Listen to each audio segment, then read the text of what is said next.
I think anybody with a pulse that does fantasy football rankings has Jamar Chase and Justin Jefferson at number 1 and number 2, but our rankings after that may shock you a little bit. Headliner Nation, today's video is going to give you a little bit of a sneak peek into our 2025 fantasy football draft guide. Today, I'm going to be talking about our top 24 wide receivers. And then I'm going to be giving you quite a few picks after that, as far as some sleeper candidates, high upside plays, safe floor volume. This will be the most detailed rankings video that you see on YouTube when talking about wide receivers. But make sure if you want to see our top 250 rankings, including our tier rankings, and even further than what we talk about today, then go get your fantasy draft guide right now at tfhdraftguide.com. The link is in the description below. To round out tier 1, we are going to have CeeDee Lamb, Malik Neighbors, and Amon-Ra St. Brown. I think we can agree that all three of these guys will see decent volume in 2025. When it comes to CeeDee Lamb, it's all about a very healthy Dak Prescott.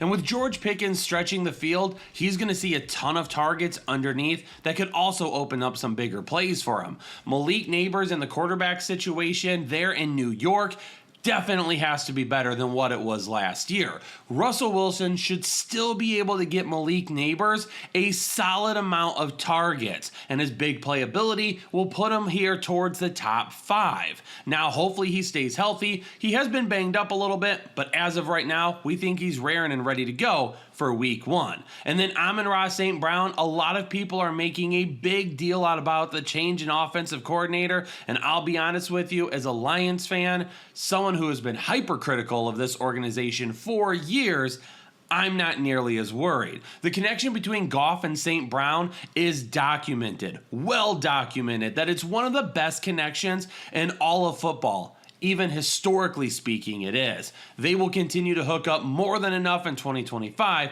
for him to warrant this high of a draft pick. Tier 2 is going to have some big-time high upside candidates, starting off with Drake London, who, while we have at wide receiver 6 in our combined rankings in our draft guide, I've got him as high as wide receiver 3. I absolutely love Drake London this season. I'm all in on the Atlanta offense, and I think they are going to be way better than what we have seen over the last couple of years. Drake London is trending up a lot, and if you want more information on that, he was in my must-have wide receiver video that I posted last week.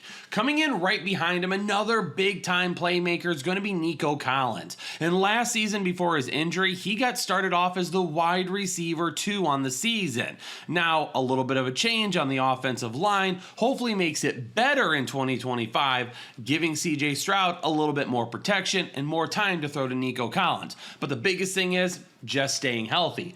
Puka Nacua at wide receiver 8. He is going to be a huge target volume wide receiver this year. And while Devontae Adams may cut into his targets a little bit, I think we can all agree that that Puka Nacua role that Cooper Kupp used to have at one point in time is one that Matthew Stafford loves. Speaking of Matthew Stafford, he's got to be healthy as well. If we get towards week 1 of the regular season and Matthew Stafford's back is still a concern, then maybe we need to move Puka down a little bit in our rankings. At wide receiver 9, we have Brian Thomas Jr. The addition of Travis Hunter absolutely could steal a few targets away from him, but Travis Hunter is not going to play 100% of the offensive snaps because of how often he'll be over on defense. So Brian Thomas is still going to be the big playmaker in this offense. Hopefully Trevor Lawrence can form the same connection that Mac Jones had with him last year when Brian Thomas Jr. was seeing a ton of targets. To finish out tier 2, Ladd McConkey at wide receiver 9 and AJ Brown at wide receiver 10. Now, will Ladd McConkey see as much volume as he did to end 2024? Maybe not. Will he see more than what he did to begin 2024?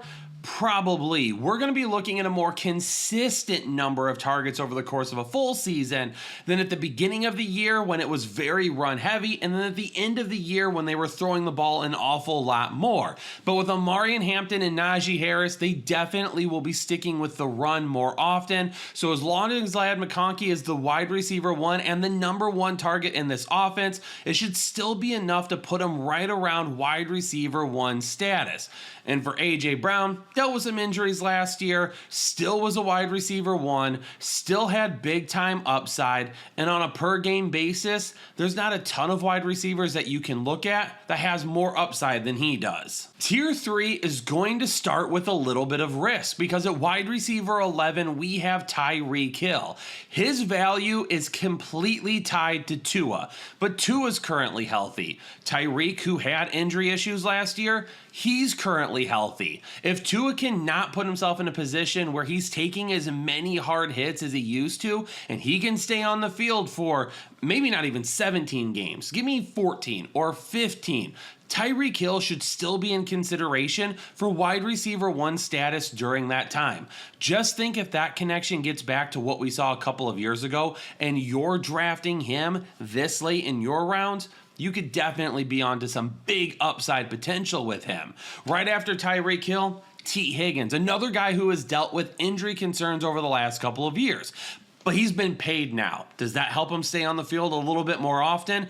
And we know from the touchdowns last year that even at times, if he gets to be a little touchdown dependent because the amount of volume going to Jamar Chase, it really doesn't matter. He can also find his way into top 12 status. Wide receiver 14, Jackson Smith-Njigba. Now, what will the offense look like with him this season? I think there is some questions that need to be asked about, will he play in the slot as much? Is he going to move outside? Do they have enough people around him to help take the pressure off? Now that Tyler Lockett and DK Metcalf are gone, this offense could end up looking a little bit different. And with Clint Kubiak running the offense, they're definitely going to run it a whole lot more. So finishing as a wide receiver one, not something I think that could happen. But with enough volume, wide receiver two status I think is definitely within play. And right behind him at wide receiver 15, one of my favorite bargains right now in drafts is Terry McLaurin. And I know there's been the whole talk of trade and he's holding out for a new deal. Whatever it may be, Washington's going to get something done with him by week one. They're not going to trade him. He's too important to what this offense does and what it did last season. Something is going to get done. He will end up being just fine. He'll be on the field for week one. And then we find ourselves in a position where because of all of this nonsense this offseason, it gave us a really good deal on a guy that scored 13 touchdowns last season and finished inside the top 12 wide receivers. Now, wide receiver 16 with Mike Evans and wide receiver 17 with DJ Moore, also some questions just because of how good the players around them may be this season. Mike Evans, no spring chicken. He is getting a little bit older, and we know he's got the big play and touchdown ability locked up within that offense. But Emeka Egbuka is going to command a decent amount of targets. You still have Jalen McMillan. You're going to run the football with Bucky Irving. Cade Otton is there. Chris Godwin, who knows when he ends up playing, but when he does, that's just more competition for targets. So wide receiver one status, probably not happening with Mike Evans. He's going to have to score quite a bit of touchdowns to really return a ton of value all season long. Then right after him with DJ Moore, I love Rome Odunze this season. He's going to be coming up here in a minute. We'll talk more about that then. But for Rome Odunze, he could be a guy that really takes on that Jameson Williams role with the offense, where Ben Johnson utilized him as the big playmaker last season, where DJ Moore takes on an Amon-Ra St. Brown role, where we're trying to get him open in space, really let him work over the middle of the field and do some certain things with him. But realistically, it all comes down to one person, and that's going to be Caleb Williams. In number 18, Garrett Wilson. And last season with Aaron Rodgers, who at times looked like he didn't even care about playing football, he was still a wide receiver one. The change to Justin Fields is going to bring a dramatic change overall to this offense. Garrett Wilson could still see a decent amount of volume this year to put him with a really safe floor. But the high upside is the thing that worries me the most because it depends on how good Justin Fields ends up being. And if the growth we saw from him last year at Pittsburgh continues, and he continues that upward trajectory with his upside play at the quarterback position, they're also going to be running the football quite a bit. This is an offensive scheme that's also going to be coming over over from Detroit that could see some different things trying to get Garrett Wilson open. I just don't know if he has enough help around him. We've got some question marks at wide receiver 19 and wide receiver 20, because when you take a look at Davante Adams, the question mark right now is Matthew Stafford's back. If he ends up missing time this season, Davante Adams is going to have some up and down performances. Now, do I think they're a little bit better prepared for life without Matthew Stafford this year than what they have been in the past?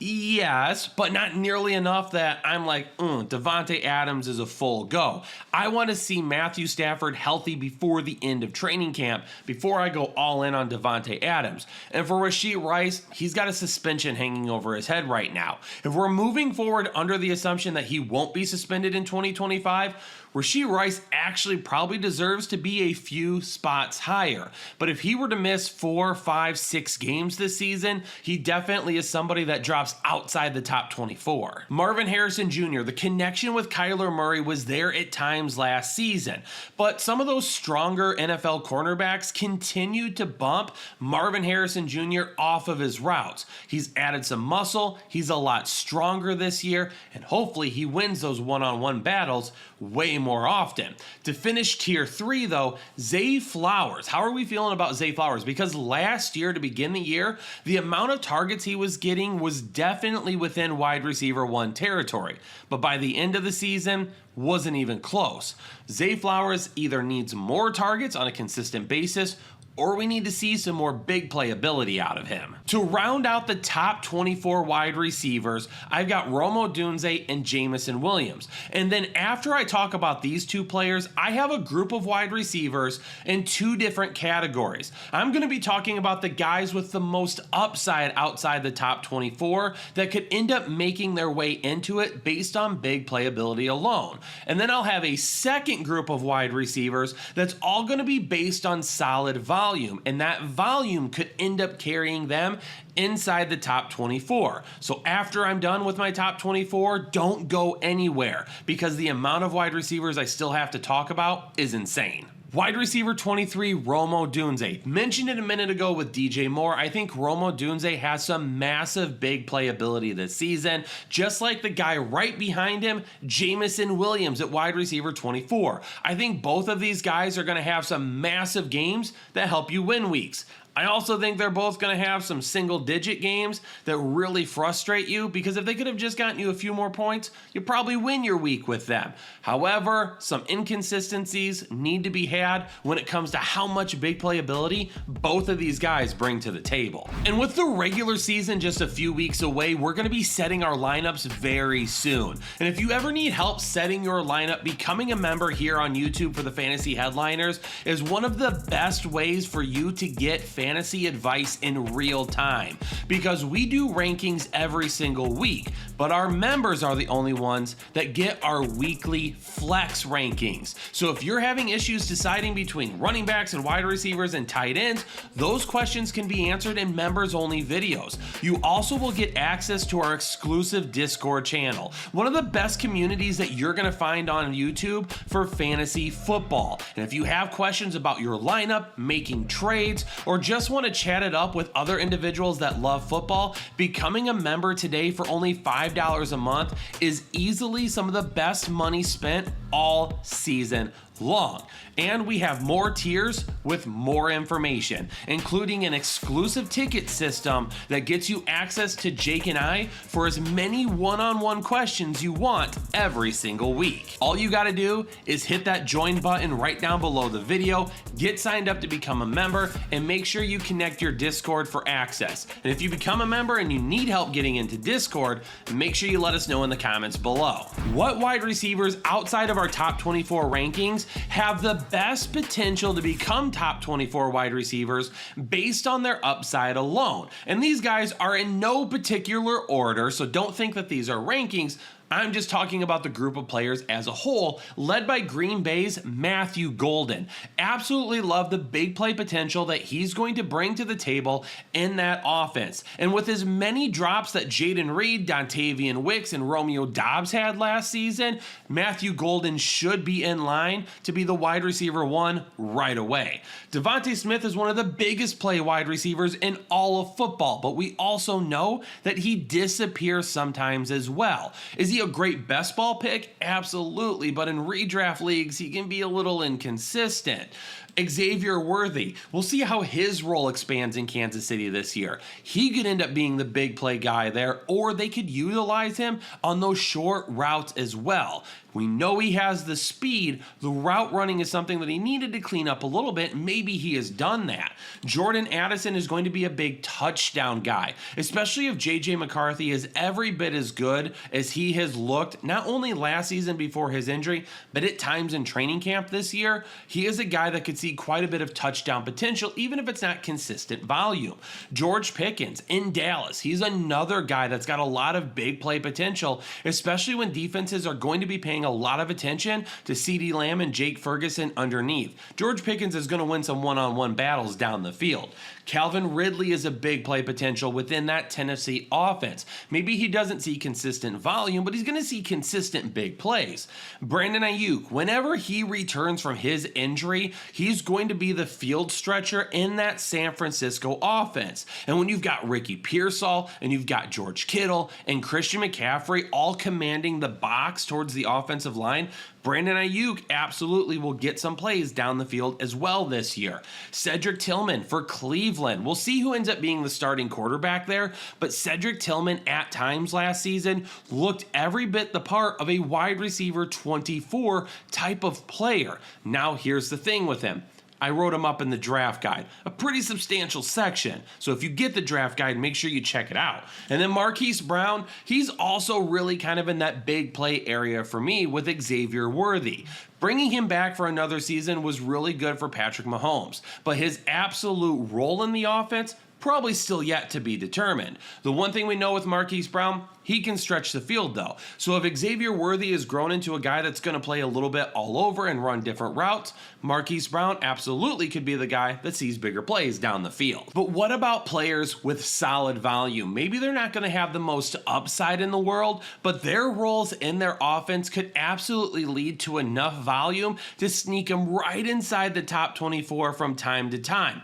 Worst case scenario, the amount of volume that they get could keep them as a wide receiver 3. So there's still a look on draft day for these guys, starting with DK Metcalf, who I actually included in my must-have wide receivers video just a couple of weeks ago. And I'll tell you what, when it comes to DK Metcalf, I wasn't all on board earlier in the offseason, but I am now, and you'll find out in that video. And the same thing goes for Chris Olave. I included him because of where his ADP stands in conjunction with where it's been over the last couple of years. He is a huge value this year.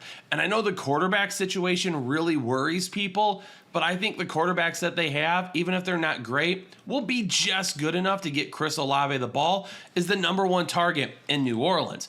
Emeka Egbuka, he is going to be a guy that I loved him coming out. He was in competition for wide receiver 1 status the entire time. By the end of draft season, I had him at wide receiver 3, but he was a guy that I knew could make an impact right away. Problem is he's going to have to make an impact on a team with a ton of wide receivers, which even if he does get a good amount of volume, could still lead to some inconsistencies. Travis Hunter. Brian Thomas Jr. is going to be the big play guy in Jacksonville. But for Travis Hunter, he's going to be a guy that's going to see a decent amount of volume, especially over the middle of the field. And even if it's not huge volume, like 9 or 10 targets a game, if you get him 6 targets a game for wide receiver 2 status, that could end up putting him right in that area, especially if you also get fantasy points for defensive scoring, because Travis Hunter is going to be on that side of the ball as well. Deebo Samuel right after that, I think he's going to see a good amount of volume in this Cliff Kingsbury offense, and Jaden Daniels is going to look his way. I think him and Terry McLaurin can both be top 24 wide receivers, based on volume alone. I don't think the volume is going to get awful for either of these guys, and they both present really good values at their current ADPs. Rookie Tet McMillan in Carolina could end up being a huge target for Bryce Young. Bryce Young is going to have to take another step forward, though, for Tet McMillan to be a consistent high upside fantasy producer. That's why I'm really just looking at the volume. If he can get enough targets this year, his playmaking ability after the catch should be really solid to giving him a decent floor every single week. Khalil Shakir is a guy that can have a lot of volume, especially in PPR leagues and the offense he's in. Jalen Waddle kind of in that same category when you talk about PPR leagues and getting him that type of volume. Now their floor starts to drop when you start to look at half and standard leagues, but these guys are both at least the number 2 target on their team heading into this season. Stefon Diggs in New England, if he's healthy, which right now it looks like he could be, him and Drake May could make a really solid connection. And we've seen Stefon Diggs be one of the best wide receivers at times in the NFL. So being a top 24 wide receiver, I don't think that that's out of the question at all, as long as he's the main target there. Ricky Pearsall in San Francisco, he's another slot wide receiver that could see enough volume in PPR and half PPR leagues to kind of help establish a solid floor for him. Cooper Kupp in Seattle, once again, another target guy that even if he's not the big play guy in Seattle, and that's Jackson Smith and Jigba, Cooper Kupp, as long as he stays healthy, he could see a fair amount of targets this year. Jacoby Myers is going to see a fair amount of targets as well, but Brock Bowers is the number 1 target, and then they're going to run the football a lot as well. That's why Jacoby Myers just isn't nearly as titillating this season as a lot of people really want him to be. Josh Downs at times was the main guy for Anthony Richardson last year, but we don't even know who the starting quarterback is going to be yet. Demario Douglas, another PPR guy that at times last season showcased a solid floor based on the volume alone, just with really no big playability. And Wan'Dale Robinson is the same way behind him. Tons of targets last season, just no big playability. And that's why you really can't talk about these guys as much higher than wide receiver 24, and likely they finish around wide receiver 3 status instead. But Headliner Nation, we talked about our top 24 wide receivers. If you want to go even deeper, make sure you get our draft guide. And then I went through a couple of other categories as well to really talk about the guys that could end up finishing inside the top 24 that just aren't ranked there right now. Make sure you hit that like button, make sure you subscribe, make sure you leave a comment, do it all, Headliner Nation. Push the videos. It's almost football time. We need to lock ourselves in. Stay safe, stay healthy, and I'll catch you all on the next episode of the Fantasy Headliners.